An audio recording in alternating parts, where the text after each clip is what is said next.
What's going on, everybody? Welcome back to another video, and today we are going to be talking about the Winnipeg Jets and kind of what I think about this team heading into game 1 of the season. As I'm recording, it is Wednesday, October 9th. The Winnipeg Jets open up their season against the Edmonton Oilers, and I have some thoughts about this team, some positive, some negative, but you know what, we're going to get into that right now, and I'll explain kind of what I think about this team at the end after I've talked about everything that I need to say here.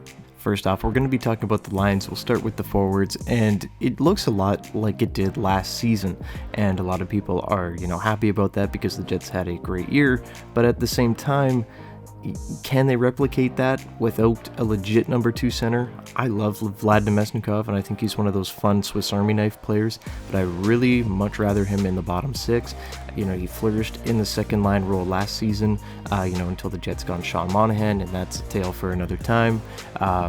But I do, on paper, not hate this line of Perfetti, Nemesnikov, and Ehlers, but in preseason, they really didn't do a whole lot. I mean, they had a couple really nice plays, but that was mostly against like AHL junior competition. The first line we saw last season, and that was a disaster for the most part, 5-on-5. Played good on the power play together, but 5-on-5, that line is just not great. Kyle Connor and Mark Scheifele have not played well together in about 5 years, but I guess we're on year 6 or 7 of trying to make it work. Scott Arniel clearly, with the analytics summit this year, did not take that into effect, and here we are. The bottom 6, again, one of those things where it's just a little bit uninspiring. The third line, I love Nino and Lowry together, but again, Mason Appleton still on that third line, a guy that should probably be on your fourth line if you're trying to contend, and then you have Barron, Kapari, and Iafallo. You might notice that Chibrikov and Lambert are not here. They played in the preseason, and admittedly, I don't think that they necessarily, blew the doors off of the competition or anything, but I think they showed up better than Kapari, than Barron, than Iafallo, than Appleton, right? I think those are guys that you probably could have, even lost to play Brad Lambert or play Nikita Chibrikov. For a team that is, so hell-bent on being successful and, a cup contender, this is not a forward core that I believe is a cup contender whatsoever. And, adding a Brad Lambert or Nikita Chibrikov to this probably doesn't change it too much for you, but I do think you at least let them develop. Even like some of the best players in the NHL, they do struggle. You're not going to have a perfect prospect come in and have 50, 60, 70 points in their rookie year unless they're the caliber of, Connor Bedard. That's just not going to happen. It's very unrealistic. But if you add those guys to your lineup, let them grow, and by mid-season, you probably have, a Brad Lambert that's, at least comparable to a second-line centerman between, higher talent like Perfetti and Ehlers to help him along. I do think that, just like Ehlers in his rookie year, he would struggle, but I do think that it would be a big stepping stone for the year to come. And Kevin Cheveldayoff said in the offseason, he was saying that, guys like Lambert, Chibrikov, Solomonson, and McGroarty at the time were getting brought up by the veterans as, hey, what is the future with these guys, asking about their future with the team and just very excited about them. And Kevin Cheveldayoff was taken aback by that and was like, wow, this is great. I'm really excited that, they're excited for the youth to step in. And it kind of implied that maybe the team was going younger, especially with guys like Lambert and Chibrikov having a great year in the AHL. He even went on to say that he's excited for, these rookies to go in and make a splash in the preseason, essentially, and take a role.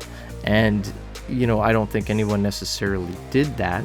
But again, I think they could have been given a shot, at least for the first little bit. It's not going to save anyone's entry-level contract year. Talking about Chibrikov, Lambert, and Solomonson, they're still going to burn a year of their ELC this year, so I don't see the harm in it. But, I guess we'll see what happens when injuries arise. But I do expect Lambert to be the first guy called up if there is an injury to the top 6. If there's a winger injury, Chibrikov could definitely be that guy. I don't think it's the end of the world. Just a little bit disappointing not to see these guys in the opening lineup is my point. And moving on here, that was really long-winded, sorry for the little ramble, but I'm worried about the defense. Straight up, I do not know how this is going to go.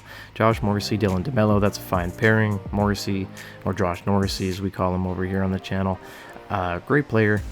We know what to expect from them. Not worried about them at all. Dylan Samberg, Neil Pionk, this is where I get a little bit freaked out because Samberg stepping into Brendan Dillon's role this year. The main reason Brendan Dillon wasn't brought back is so Samberg can take a step, and I do think that he could do it, but it's a lot of ifs with him. Is he just a really solid bottom pairing guy, or can he step up and eat more minutes? Neil Pionk, on the other hand, can he bounce back after, 3-4 really not great seasons?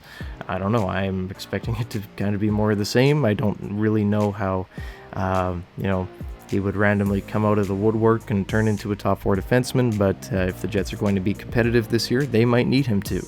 On the bottom pairing, we were probably going to see Ville Heinola, but Heinola, of course, with that freak injury, so he's out. So Hayden Fleury getting the start. I thought he was going to be on the Moose, but I guess not to start the year.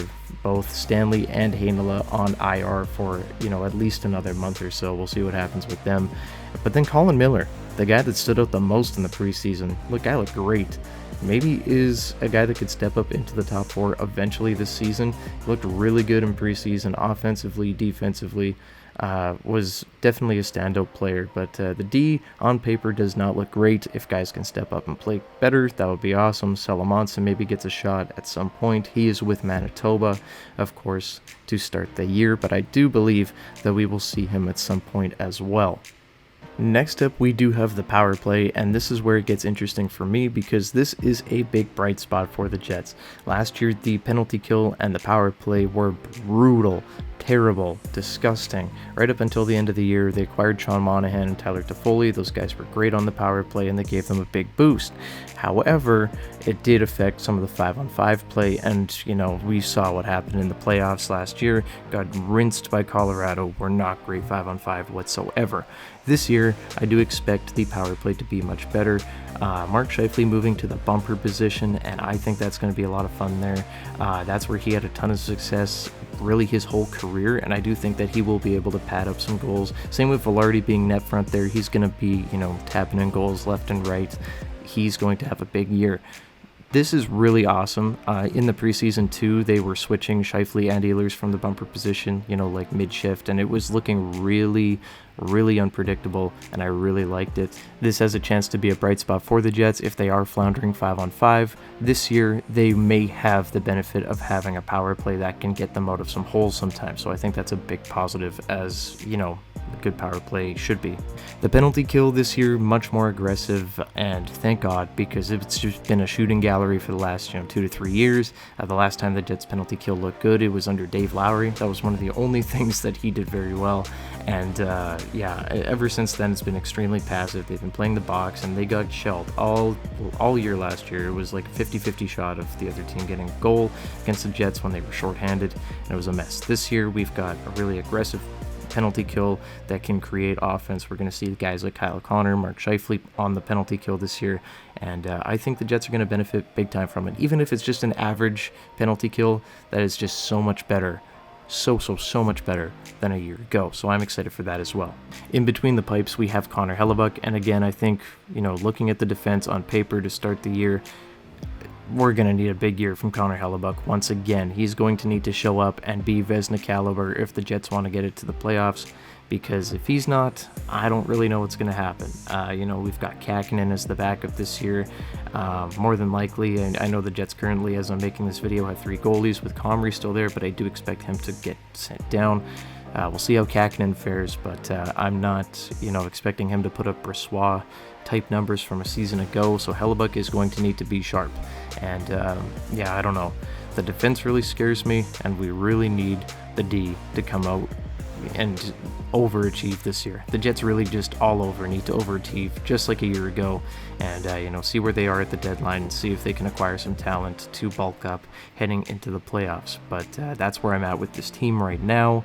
I am disappointed not to see more youth, as it almost seemed promised in the offseason. The last guy that we've seen as a rookie to start the year, making his debut night 1 was in 2020.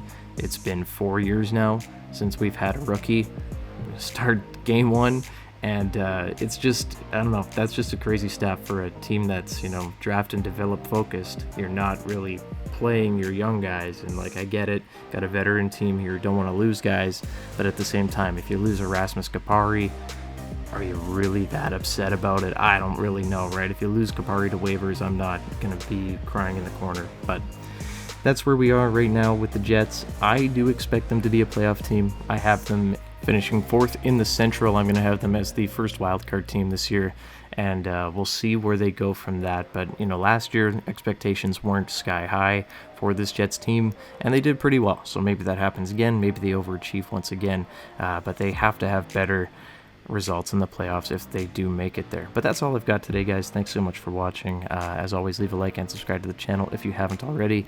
What do you guys think? Leave a comment down below where the Jets will finish this year. How good will they be this year? Will they make the playoffs? Will they miss? I want to hear from you guys. But that's all I got. Go Jets, go. Another season starting, guys. Get ready, buckle up. See you in the next one. Bye-bye.